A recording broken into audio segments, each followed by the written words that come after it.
요즘에 새벽 기도회 때 사사기를 함께 묵상하고 있습니다. 거기에 보면 이스라엘 백성들이 약속의 땅 가나안 땅에 정착하게 된 다음에 오랜 세월이 흐르게 되자 여호와께 전적으로 순종했던 모세와 여호수아의 시대도 끝이 나게 되고, 하나님께서 이스라엘을 위해서 행하셨던 출애굽의 사역도 모르고 또 가나안 정복의 사건도 모르는 신세대가 등장하게 되었다, 이렇게 기록하고 있습니다. 그 신세대의 특징은 뭐냐면 자기들이 정복한 가나안 사람들과 자폰을 하는 거죠. 그래서 함께 섞여 지내고 자연스럽게 우상을 숭배하는 그런 죄를 저지르게 되었습니다. 한마디로 하나님이 하지 말라고 하는 일을 하는, 그러니까 불순종의 자리에 빠지게 된 것입니다. 성경에 보면 바로 그와 같은 이스라엘 백성들을 무엇이라고 어떻게 묘사하고 있냐면, 저들이 여호와 목전에 악을 행하였더라, 그렇게 기록하고 있습니다. 하나님 앞에서 악을 행했다. 이 말은 불순종은 곧 하나님이 가장 미워하고 싫어하시는 죄요 악이다 하는 사실을 우리에게 시사해주고 있는 것이죠. 지금 북한 정권이 최고의 존엄을 모욕하고 치부를 드러내는 이 대북 방송 혹은 이 전단지 등을 통한 심리전에 대해서 굉장히 예민하게 반응하고 전쟁을 불사하겠다면서 저렇게 날뛰고 있죠. 북한이 딴 거는 몰라도 자기들의 그 최고 존엄에 대해서 건드리는 것은 이렇게 아주 물불을 안 가리고 반대하고 막아서는 것을 보죠. 우리 하나님이 굉장히 사랑이 많으신 분이고 굉장히 인내가 강하신 분이고 자비가 풍성하신 분인데, 우리 하나님이 다른 거는 많이 참으시고 인내하시고 용서하시는데 딱 하나, 하나님 말씀대로 행하지 않는 것, 즉 하나님의 뜻을 거역하는 불순종에 대해서는 하나님이 용납하지 않습니다. 굉장히 하나님이 거기에 대해서 강력하게 책망하시고 징계하시는 것을 볼 수가 있습니다. 그래서 사사기서에 보게 되면 이스라엘 백성이 불순종할 때마다 하나님이 그냥 넘어가는 법이 없어요. 꼭 주위에 있는 다른 나라들을 들어가지고 이스라엘을 공격하게 만들고, 그리함으로 이스라엘 백성들이 불순종에 대한 그 대가가 얼마나 혹독한가를 깨닫게 만들어서 다시금 순종하게끔 하시는 그런 하나님의 역사를 볼 수가 있는 것입니다. 하나님이 왜 이렇게 불순종에 대해서만은 일절 무자비하고 용서가 없고 그리고 강력하게 징계하시는가? 저는 그 이유를 우리 부모와 자식과의 관계 속에서 이해할 수가 있다고 생각합니다. 우리 자녀들 중에 아주 부모님에게 와서 말로 굉장히 살갑게 하고 또 겉으로는 굉장히 이렇게 잘하는 자녀가 있죠. 그리고 또 용돈도 많이 가져다 주고 이렇게 하는 자녀가 있습니다. 또 반면에 좀 그런 쪽으로는 좀 부족하지만 그저 부모님 말이라면 그렇게 꼼짝없이 아주 죽었어 하고 순종을 하고 부모님을 잘 따르는 그런 자녀가 있습니다. 물론 이 두 가지를 다 갖추면 좋겠지만은 굳이 이렇게 차이가 나는 자녀들 중에 어느 쪽에 우리의 관심이 더 가고 마음이 가고 사랑이 갈까? 후자입니다. 좀 용돈을 적게 주고 좀 말로는 뭐 이렇게 번질나게 부모님을 위로하지 못한다 할지라도 그 마음 깊은 곳에서 부모님의 말씀을 듣고 뜻을 따르고 유지를 받으려고 애쓰는 그런 자녀가 고맙고 또 그런 자녀에게 더 정이 갈 수밖에 없는 것이죠. 오죽하면 하나님께서는 나단 선지자를 통해서 사울이 여러 가지 불순종에 대해서 구차한 변명을 할 때에 이런 말씀을 하셨습니다. 순종이 제사보다 낫다. 사울은 이 양을, 기름진 양을 하나님께 바치려고 내가 남겨두었다라고 변명을 하는데, 하나님은 그런 제사 안 받아도 되니까 내가 하려면 하고 하지 말려면 하지 않는 순종을 나는 기대한다라고 그에게 하나님의 진심 어린 마음을 전했겠습니까? 오늘로 말하자면 아무리 우리가 교회 열심히 나오고 뭐 신앙생활 잘하고 또 예배드리고 기도 크게 하고 찬송을 힘있게 부르고 헌금을 많이 하고 뭐 봉사를 발이 닳도록 한다 할지라도 정말 그 마음속에 하나님 말씀에 대한 순종하는 바른 자세를 가지고 신앙생활을 하지 않으면 그것은 아무것도 아닌 헛수고에 불과하다는 거예요. 하나님과 상관없는 것이 되고 만다는 그런 극단적인 말씀입니다. 그런 의미에서 우리 신앙생활을 한번 정의해 본다면 신앙생활이 뭐냐? 여러 가지로 우리가 말할 수 있지만은 한마디로 요약한다면 우리가 믿는 하나님의 뜻을 따라서 하나님의 말씀의 명령에 순종하는 삶이 곧 신앙생활입니다. 여러 가지 신앙생활의 요소들이 있지만 그 근본은 하나님이 하라는 거 제대로 따라가서 사는 삶이에요. 순종하는 삶이 곧 신앙생활이라고 정의할 수가 있는 것이죠. 그러므로 순종의 자세는 우리의 신앙의 수준을 가름할 수 있는 척도가 됩니다. 내가 얼마나 하나님 말씀에 예민하게 반응하고 하나님 말씀에 순종하기를 힘쓰느냐 하는 것이 내 신앙이 지금 어느 정도 수준에 와 있는가를 스스로 판단할 수 있는 근본적인 척도가 된다는 사실이죠. 그러니까 순종은 굉장히 중요한 신앙의 근본 요소입니다. 오늘 본문은 이스라엘 백성이 출애굽한 다음에 시내산에서 이제 모세가 십계명의 돌판을 이제 받아가지고 내려올 때에 각 지파의 우두머리들이 모세를 찾아와서 한 말들이 앞뒤로 기록되어져 있어요. 아마 그림을 그린다면 모세가 시내산에서 돌판을 받고 내려올 때 많은 백성들이 이제 모세의 이 같은 하나님의 임재를 경험하고 그리고 이제 모세 앞에 나와서 다 읽지 않았지만 오늘 본문 24절에 보면 이런 말을 합니다. 우리가 여호와의 영광을 목도했고 불 가운데서 들려오는 이 하나님의 음성을 우리가 들었습니다. 그런데 예로부터 이스라엘 백성은 사람이 하나님을 직접 보거나 하나님의 음성을 들으면 죽는다 그렇게 생각했어요.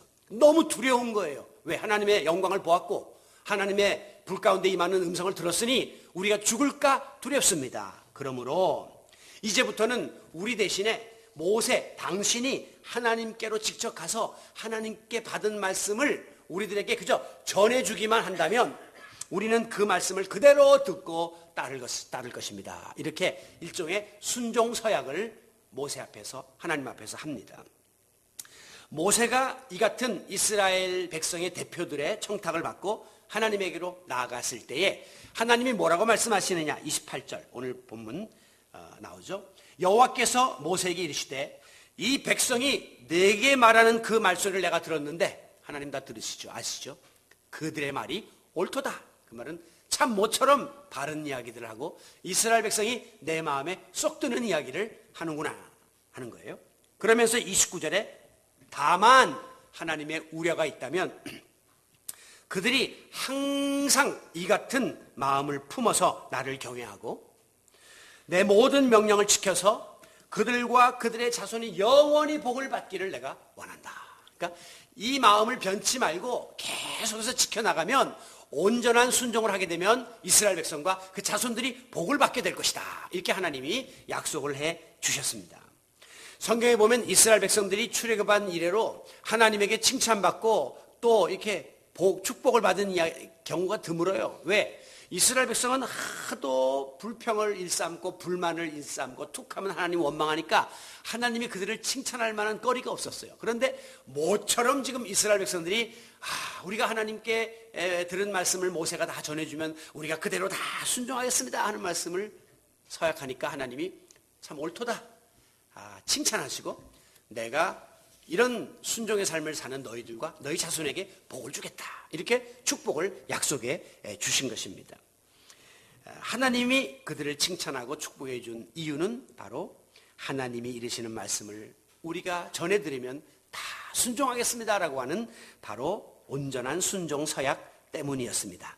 그랬더니 하나님이 그동안에 이스라엘 백성들을 바라보았던 그 의심의 눈초리가 사라지고 또 하나님 마음에 이스라엘 백성들이 섭섭했던 마음이 눈 녹듯이 다 녹으면서 그들을 축복하는 그런 내용이 오늘 본문에 이제 기록되어져 있는 것이죠. 그렇습니다. 우리 하나님이 가장 원하시는 일은 순종의 자세입니다.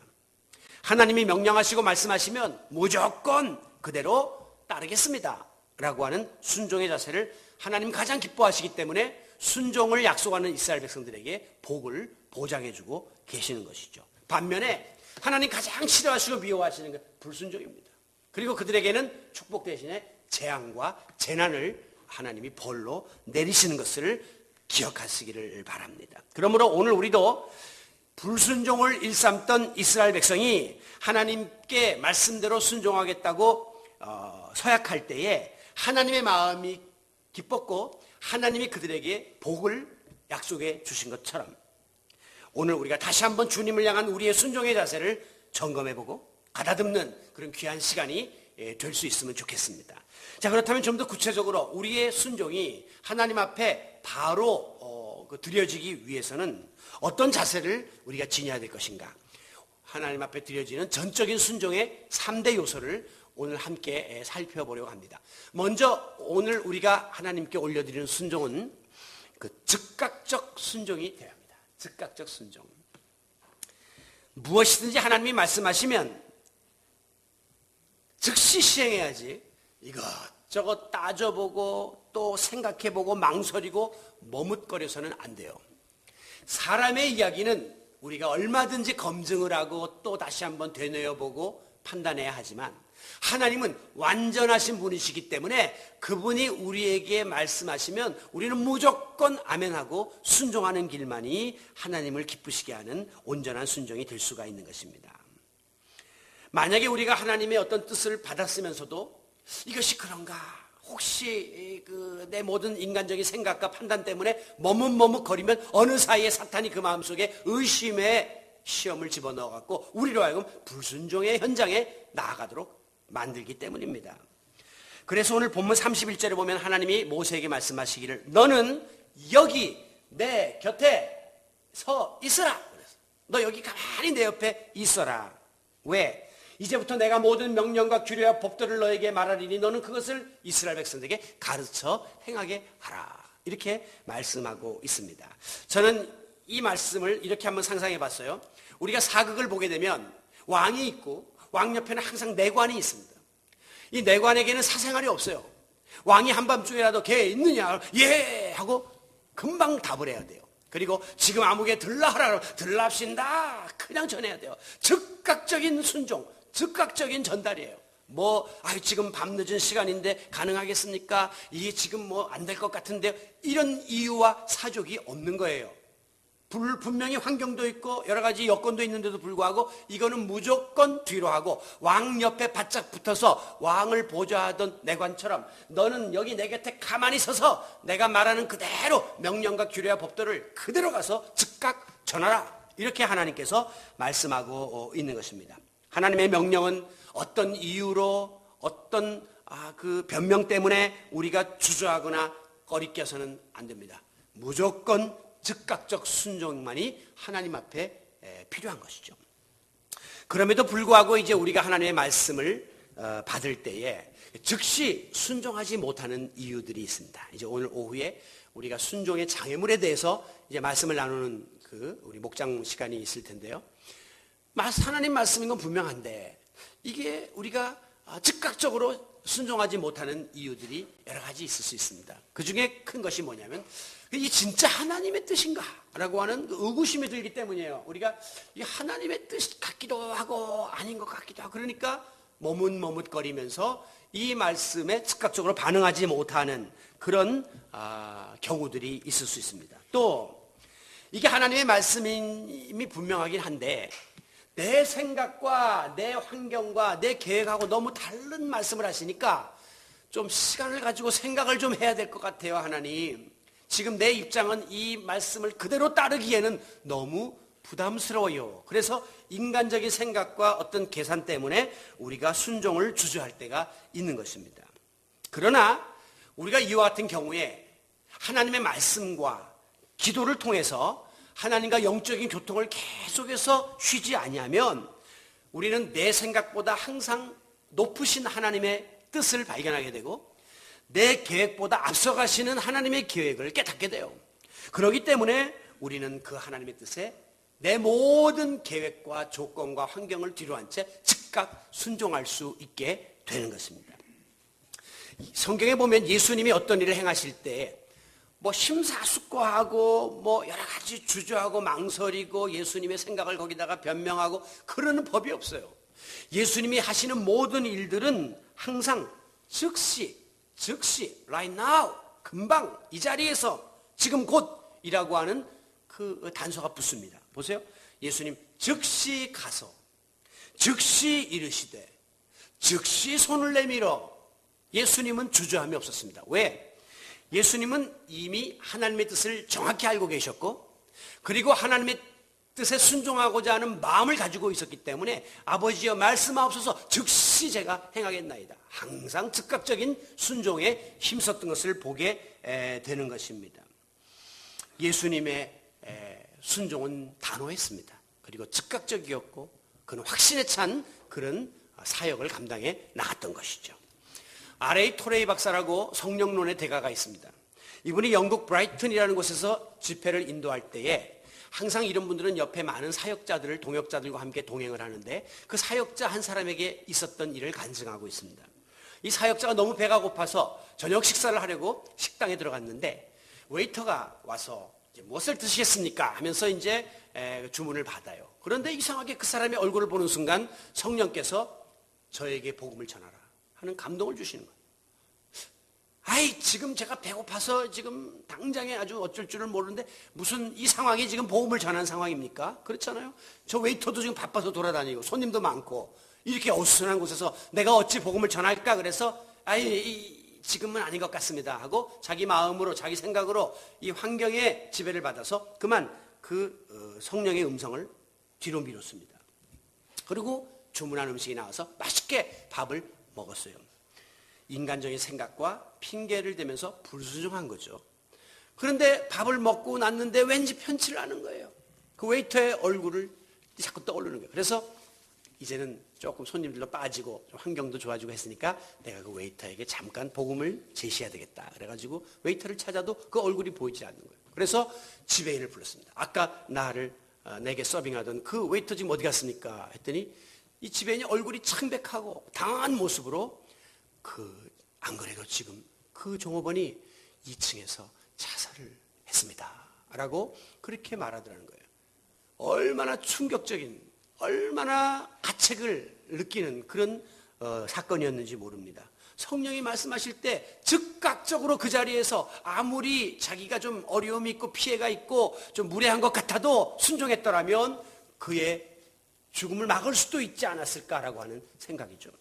존 비비어라고 하는 유명한 목사님 계십니다. 그가 미국 텍사스주에서 주로 청소년 집회를 많이 하시는 분인데 미국은 청소년들이 마약이나 성적으로나 많이 타락해 있거든요. 그러니까 주로 이분이 가서 이제 설교하다 마지막에는 미국 사람들은 그런 식을 많이 한다. 이 중에서 자기의 죄를 회개하고 하나님께 돌아오기 원하는 사람들은 앞으로 나오세요. 그래서 초청을 하거든요. 옛날 빌리그리암 집회도 마지막에 초청을 하죠. 예수 믿고 구원받기 원하는 분들 나오세요. 그러면 쫙 찬송이 울려 퍼지는 가운데 나오거든요. 그러니까 존 비비어 목사가 초청을 하는데 성령께서 말씀하시기를 이 무리 안에 아직도 하나님의 부르심에 순종하지 않는 학생이 하나 있다. 그렇게 말씀하는 거예요. 그러면서 그에게 앞으로 나올 수 있는 기회를 주라 라고 말씀합니다. 그러면 성령께서 더 깊이 말씀하시기를 만약에 이 시간에 그 학생이 죄사함의 초청에 응하지 않는다면 어떤 심판이 임하게 될지도 그에게 가르쳐주라 하면서 3주 후 그가 탄 차가 정면 충돌을 일으키는 큰 사고를 당할 것이다. 이걸 어떻게 말을 합니까? 예배 시간에. 그런데 이 비비어 목사는 성령 인도하심을 따라 성령이 말씀하십니다. 여러분 지금 죄사함을 위해서 초청하는 시간 주저하고 나오지 않고 그냥 머물러 있느니 하나님이 3주 후에 교통사고로 큰 충돌을 당하게 하신답니다. 라고까지 전했다는 거예요. 이번에 김명국 장로님이 하와이 코나 열방대학 갔다 오셨는데 거기서도 이렇게 신유를 위해서 기도하는 그런 시간이 있었는데 어떤 딱 두 분, 그 모임에 오신 분 중에 두 분에게 그 기도하시는 분이 지금 기도가 나가지 않습니다. 저 개인 방에 들어가서 기도실에서 기도하고 오세요. 막힌 게 있는 거죠. 지금. 뭔가 하나님과의 사이에 이 얽힌 게 있기 때문에 풀어지지 않는다고 하는 영적인 그런 깨우침을 준 건데요. 놀라운 것은 3주가 지났는데 그 자기가 가서 집회했던 그 교회의 청소년부 목사님에게부터 전화가 온 거예요. 존 비비어한테. 우리 고등부에 목사님 좀 속 많이 썩이던 여학생이 하나 있었는데 얘가 그만 교통사고로 큰 중상을 입었습니다. 그러면서 그때 강사님이 너희들 가운데 회개하고 주님의 부르심에 지금 응하지 않는 자 3주 후에 정면 충돌에 사고가 있을 수 있다고 하는 그 예언적 말씀이 생각나서 그 자리에서 가슴을 치고 얘가 병상에서 회개하고 지금 많이 변화된 모습으로 신앙생활하고 있다는 소식을 전해주었다고 하는 것입니다. 하나님이 그 여학생에게 그 집회를 통해서 회개의 기회를 주셨는데 즉각 부르심에 순종해야 함에도 불구하고 아우 창피해, 아이고 이거 사람들이 보는데 눈을 의식하고 체면을 의식했다가 성령의 음성에 불순종하는 결과를 가져왔고 그것이 화를 당하는 자리에 이르게 했다는 것이죠. 여러분, 어떤 때 보면 성령께서 자꾸 우리 마음속에 강력한 어떤 강권적으로 역사하는 경우가 있어요. 또 어떤 때는 이거 하기 싫은데 자꾸 하라고 막 그러시고, 어떤 때는 하고 싶은데 또 못하게 또 하세요. 그럴 때 여러분, 이것을 소홀히 여기거나 혹은 핑계를 대면서 뒤로 미루거나 회피해서는 안 됩니다. 이것이 하나님의 뜻이다, 하나님이 내게 말씀하시는 것이라고 하는 확신이 있을 때에는 주저치 말고 그 일을 행해야 돼요. 즉각적인 순종, 이것이 하나님의 뜻을 이루는 길이기 때문입니다. 다윗은 시편 119편 60절에서 내가 주의 계명을 지키기에 신속히 하고 지치지 아니하나이다. 하나님의 계명을 지키는 일에는, 순종하는 일에는 신속하여 지치지를 않았다라고 고백합니다. 죄송하지만 우리는 죄를 짓는 일에는 신속해요. 거기 가서 술 먹고 놀 생각하면 막 차를 밟으면서 막 달려갑니다. 교회에 와서 예배드릴 생각을 하면 지체를 해요. 또 가서 피곤하겠다. 이 잘못된 우리의 자세가 뒤집어져야 합니다. 하나님 말씀을 따르고 지키는 일에 신속하고 죄를 짓는 일에 더딘 그런 하나님의 자녀들이 되므로 즉각적 순종을 통하여 하나님의 복을 받아 누리는 성도 여러분이 되시기를 바랍니다. 두 번째, 우리의 순종은요, 지속적인 순종이 되어야 됩니다. 굉장히 중요한 주제입니다. 우리 모든 신앙생활의 덕목이 다 그래요. 일회적으로 한탕조의 신앙은 안 됩니다. 어떤 분은 자기가 40일 금식기도 했다고 20년 전에 했던 것 같고 지금까지 우리에 잡선 분이 계시는데 그거 갖고는 안 되는 거예요. 모든 신앙생활은 끊임없이 계속해서 지속되어야 하는 것입니다. 순종도 그저 내가 한번 큰일 순종했으니까 이제 이걸로 다 때웠다, 그렇게 생각하시면 안 돼요. 끊임없이 순종이 반복되고 순종은 성실한 자세로 계속되어져야만 합니다. 그래서 29절 본문에 보면 하나님이 이스라엘 백성들이 순종했습니다 막 그러니까 좋긴 좋은데 하나님이 보시니까 이스라엘 백성들 수준을 아시잖아요. 그러니까 뭐라고 말했냐면 다만 그래 좋아, 그런데 그들이 항상 이 같은 마음을 좀 가졌으면 좋겠다. 항상 이런 마음으로, 순종하는 마음으로 살기를 힘쓰라라고 말씀하고 있는 것입니다. 왜? 이스라엘 백성들이 하도 변덕을 많이 부리고 하나님 앞에서 불순종했던 경력이 있기 때문에 하나님께서는 이 이스라엘 백성들의 순종의 각오가 계속해서 지속적인 순종이 되기를 원한다라고 말씀하셨던 것입니다. 여러분, 우리 인간은 의지가 약한 그런 존재들이고 또 환경의 지배를 받는 사람들이기 때문에 처음에 순종의 자세를 결심했다가도 이것이 초지일관 처음과 끝까지 계속해서 유지되는 것은 굉장히 어렵습니다. 그토록 우리가 순종을 다짐하고 결심하고 약속했다가도 어려움이 오거나 환경이 달라지거나 여러 가지 문제가 생기면 금세 우리는 또 하나님의 뜻을 거역하는 자리에 가 있을 때가 많기 때문입니다. 이것은 우리 인간이 가지고 있는 이중적 속성이에요. 아니나 다를까 이스라엘 백성들은 하나님이 내가 이 마음으로 끝까지 가기를 원한다라고 했는데 얼마 가지 않아서 어떤 짓을 했습니까? 하나님께 순종하기는커녕 하나님이 가장 미워하시는 금송아지를 또 만들고 해요. 금송아지 만들고 우상을 섬기는 짓을 행함으로 또다시 하나님을 배반하는 불순종의 죄를 짓고 말았습니다. 여러분, 신앙생활의 중요한 주제는 처음과 끝이 한결같은 겁니다. 시종, 여일, 시종, 일관, 초지, 일관, 처음과 끝이 같은 거예요. 한결같기 참 어렵지만 그러나 이 일을 하나님은 원하고 계신다는 사실을 깨달아야 됩니다. 만약에 우리가 그때그때 상황에 따라서 순종하기도 하고 불순종하기도 하고 순종하기도 하고 불순종하기도 하고 자기의 형편에 따라서 이 같은 일들을 반복한다면 하나님도 우리에게 복을 주시려다가도 그 복이 화가 될 수도 있고 또 복을 주시다가도 또 화가 되는 거예요. 그래서 이 사사기에 보면 끊임없는 악순환이 계속돼요. 이스라엘 백성들이 회개하고 돌아오면 하나님이 또 품어주시고 또 등 따시고 배부러지면 또 타락하고 하나님이 또 치시고 그럼 또 회개하고 이런 다람쥐 쳇바퀴를 타는 삶이 계속되고 있는 것을 볼 수가 있는 것이죠. 이것은 초지일관하지 못하는 순종의 결과입니다.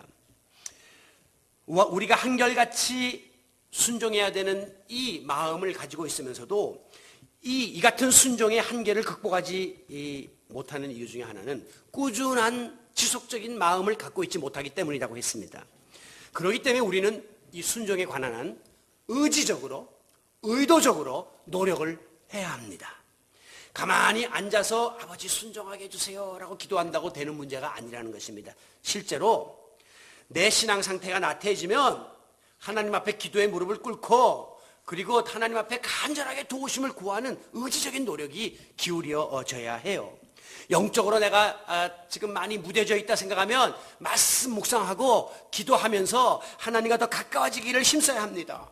교회와 멀어져 있다고 생각되면 교회에 나오는 발걸음을 의도적으로 더 횟수를 높이시고 신앙의 자리에 더 나아가기를 힘써야 된다는 거예요. 그래야 지속이 되지. 부부 사이도 그냥 사랑하는 마음, 옛날 마음 가지고 끝까지 30년, 50년 간다는 것은 굉장히 불가능한 거예요.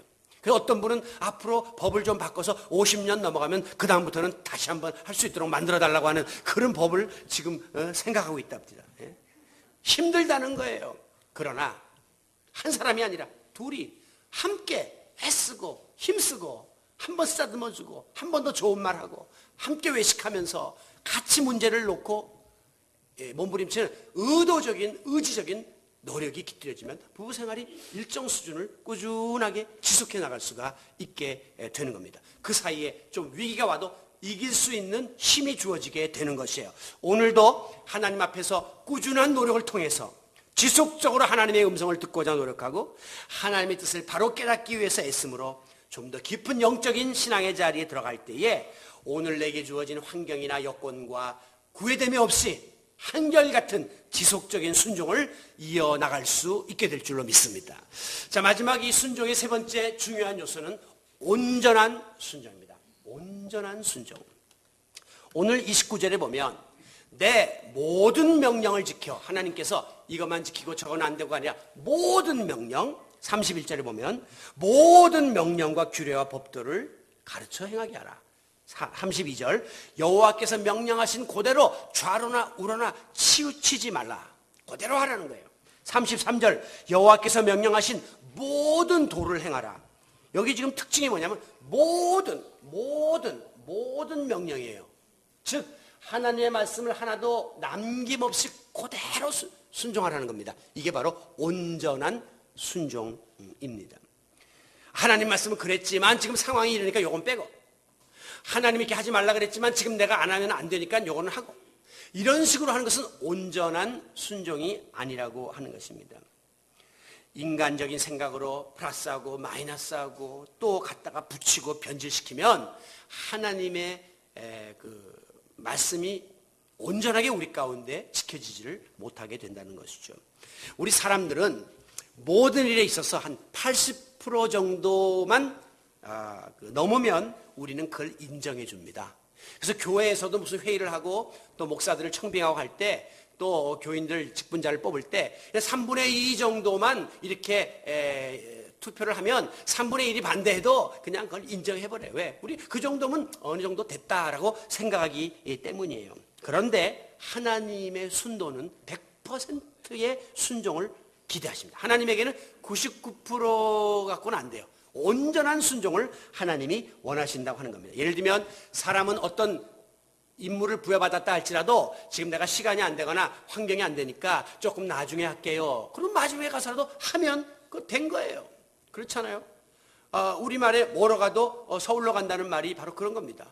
기차를 타고 가든 비행기를 타고 가든 자전거를 타고 가든 자동차를 타고 가든 자기의 형편과 여건에 맞춰서 결국 마지막에 서울에 가면 된 거예요. 우리는 인정해 주는 거예요. 근데 하나님은 아니에요. 하나님은 예를 들어 걸어와라 그랬으면 걸어가야 돼.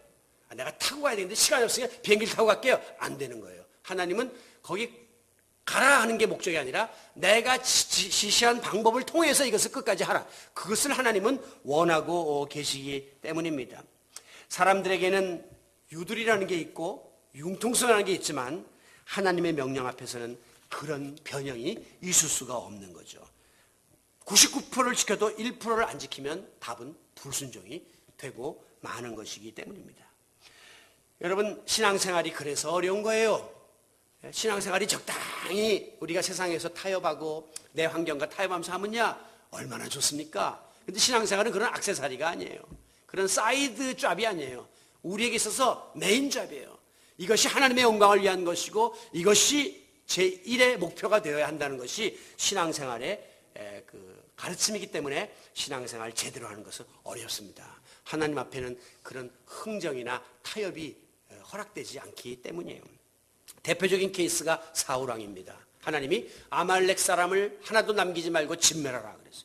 사울이 했습니다. 다 죽였어요. 그런데 딱 한 사람, 왕은 그 당시에 관례상 전쟁에서 왕은 포로로 잡아 살려두는 게 관례였던 거예요. 그러니까 살려두었거든. 근데 하나님은 no, 다 죽이라 그랬는데 왜 한 사람 살렸어? 너 불순종했어 라고 말씀합니다.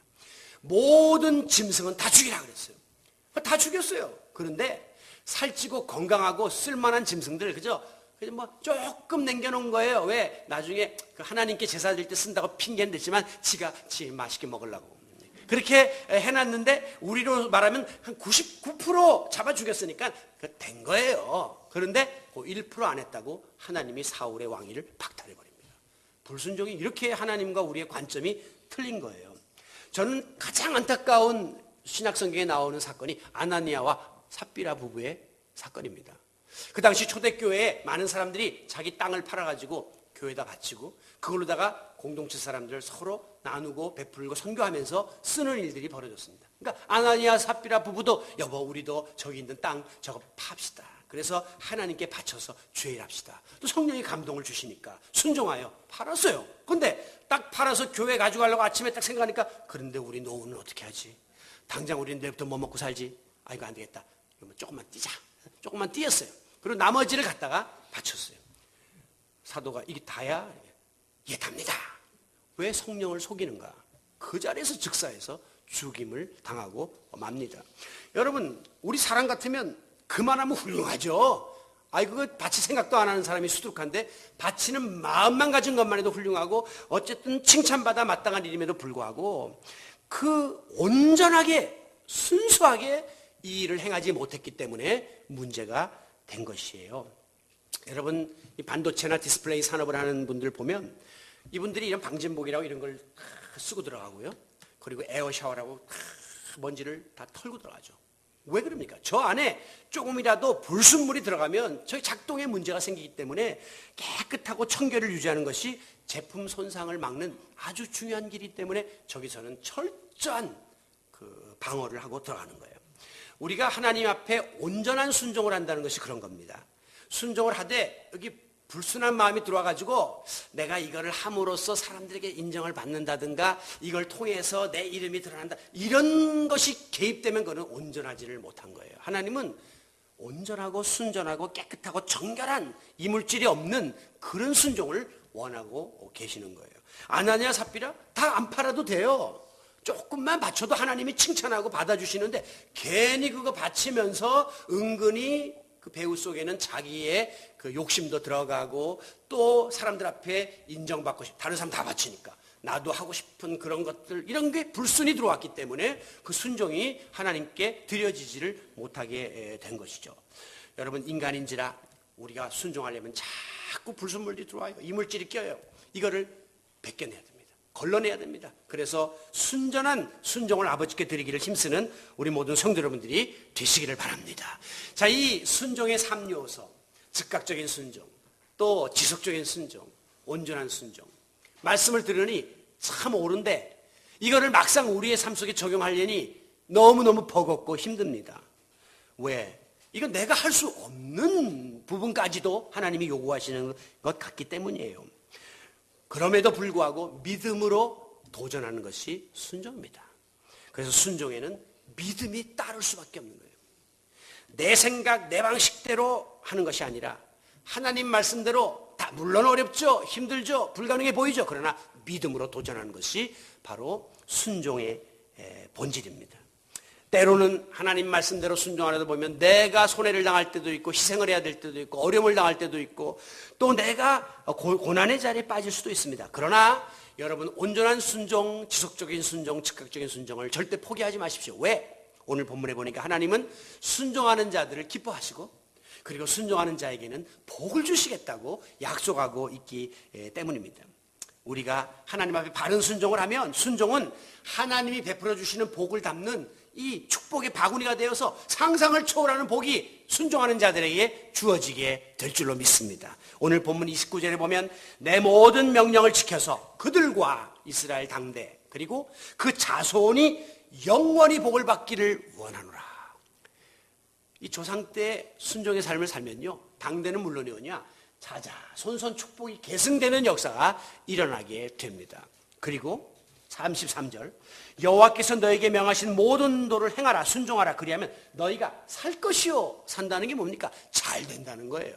그리고 너희가 차지한 땅에서 너희의 날이 길리라. 날이 길다는 게 뭐예요? 장수하는 것인데 옛날에는 이게 최고의 복입니다. 그러니까 하나님께서 육적인 복과 또 자녀의 손에 복의 계승을 약속하고 있습니다. 그리고 이것보다 더 소중한 복이 있다면 그것은 바로 영적인 복인데 그 영적인 복은 순종의 삶을 통해서 하나님을 향한 믿음과 우리의 신앙이 더 깊어지고 튼튼해지고 그리고 성숙해지는 놀라운 복을 받을 수 있게 된다고 하는 것입니다. 순종은 믿음의 복을 더해주는 유익이 있습니다. 지미 카터의 이야기를 제가 지난주에 드렸는데요. 그때는 지미 카터가 암이 발병된 사실을 알았다. 그런데 이게 가족력에 의해서 좀 그 식구 중에 5명 정도가 벌써 췌장암으로 희생이 된 가족력을 고백했다. 그런 정도의 말씀을 드렸는데 오늘은 2탄이에요. 어제 신문에 나온 고백입니다. 카터가 지금 조사해 보니까 간암이 걸렸는데 이것이 뇌로 전이되고 다른 장기로 다 전이되어서 91세 노구로 이제는 회복이 불가능하다고 하는 의학적인 사형 선고를 받았습니다. 그런데 카터의 그 고백이 기가 막혀요. 이제 모든 것은 내가 경배하는 신의 손에 달렸다. 그가 경배하는 신이 누굽니까? 하나님이죠. 이제 하나님의 손에 달렸다. 어떤 결과가 오든지 나는 받아들일 각오가 되어 있다. 마음의 준비가 되어 있다는 거예요. 그러면서 기자들이 아니 그래도 그렇지 사람이 이게 사형 선고를 받았는데 죽을 게 뻔한데 어떻게 그렇게 편안할 수가 있습니까? 라고 물어보자 카터는 이렇게 답했습니다. 나는 지금까지 멋진 삶을 살았고 즐겁고 기쁜 생활을 했기 때문입니다. 그 속에는 가로 열고 내가 주 안에서 멋진 삶을 살았고 내가 주님과 함께 기쁘고 즐거운 삶을 지금까지 살았기 때문에 앞으로 내가 죽는다 해도 나는 아쉬움이 없고 두려움이 없습니다 하는 신앙 고백의 내용이 담겨져 있는 것이죠. 여러분, 그는 일생을 하나님께 순종하는 삶을 살았던 사람입니다. 그 대표적인 케이스, 그 사례가 그가 대통령이 되어서도 교회 학교에 가서 아이들을 가르쳤다는 거예요. 하나님이 그에게 주신 말씀, 사명에 순종하여 그는 대통령직보다도 교회 학교 교사직을 놓지 않으려고 할 만큼 온전한 순종을 했고 그것이 끊어질까 봐 대통령 임기 중에도 최선을 다해서 지속적인 순종을 한 거예요. 그랬더니 카터의 마음에 이 순종을 통해서 믿음이 견고해지는 축복이 임한 겁니다. 믿음이 성숙의 자리에 들어가서 이 정도의 죽음을 준비하는 고백을 할 수 있다는 건 거의 성자의 수준입니다. 거의 성화의 수준에 도달했다고 볼 수 있습니다.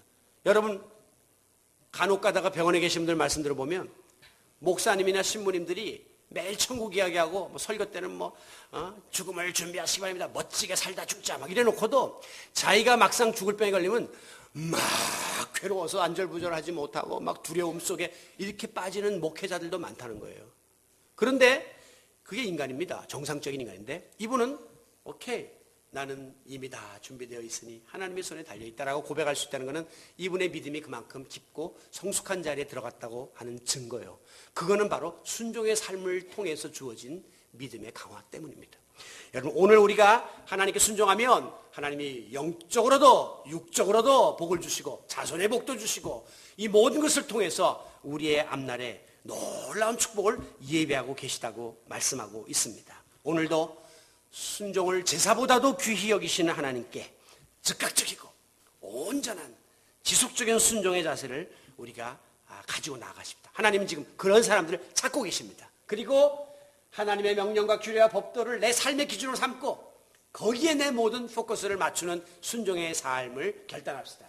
그리고 즉각적, 지속적, 온전한 순종, 이 순종의 3요소를 어떻게 해서라도 지켜보려고 애를 쓰고 지속적이고 의도적인 노력을 기울여 나가시기를 바랍니다. 그리야 할 때 하나님이 순종을 통해서 약속되어진 자손들이 잘 되는 복, 그리고 내가 잘 살고 또 장수하는 복, 육적인 복 플러스 우리의 믿음이 깊은 성숙의 자리까지 들어가는 영적인 복을 우리에게 선물로 허락해 주시기를 십자가의 순종하심으로 인류 구원의 역사를 이루셨던 예수 그리스도의 이름으로 축원합니다.